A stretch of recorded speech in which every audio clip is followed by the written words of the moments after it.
I'd just go to bed on my own and felt like I was a single woman. I thought, why be married? At first, she was someone that, definitely caught my eye.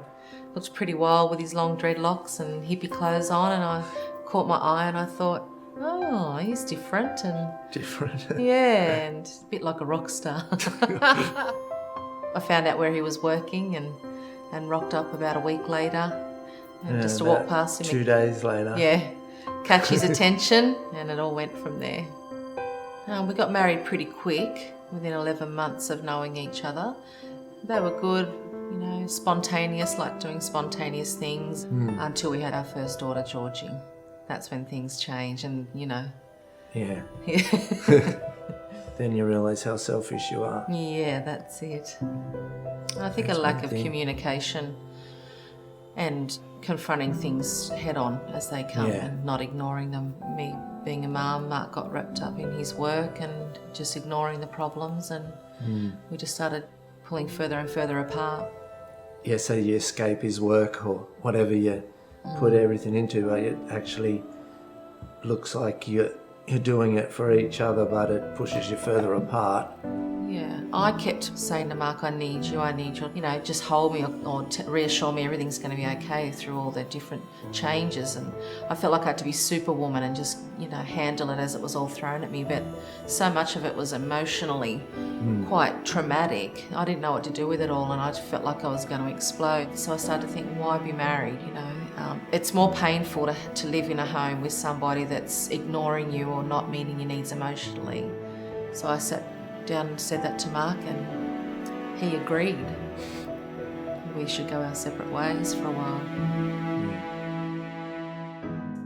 Sam crying out for support and, all the stuff that I wanted to be and like to be strong, but my decisions, my choices and where I wasn't in a good place. I discovered Focus on the Family just listening to the radio.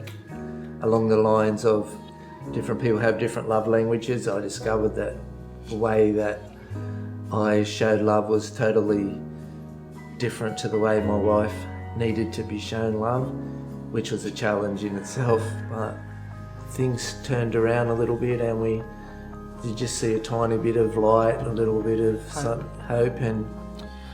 I mean, the God factor in the marriage turning around was just believing his word and that he is God, and everything we go through is not for no reason, and so for me I felt that taking the word my and I out of the equation, like, oh, my needs aren't being met, or I'm sad, or why do I have to go through this marriage? I kept having a little voice in the back of my head saying, well, I went through what I did for you, and if this is all I ask, would you do it for me?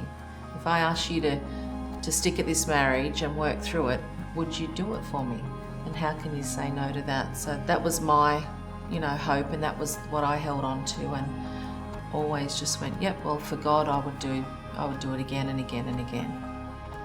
There's a lot of responsibility, there's a lot of decisions, as it says in his word to, love your wife and to actually step up and be a man and do it God's way is really different to the world's way, and he's always there and he's always gonna, help you out and whatever, but I believe that he was waiting for me to do my part, and then he said, hey, I'm not gonna leave you alone in this. Take God out of the picture, Sam would be gone and I would be doing my thing and our kids would be what I just don't see anything positive whatsoever. No, not at all. Now, I've got 2 amazing children, beautiful wife, so many different opportunities in life. Our daughter is 17 now and our son's 13, and they've seen us overcome and get through it, and our kids have learnt from that, and I think we've got a healthy home. It's not a perfect home, but it's a healthy home. Yeah, that's true. Yeah.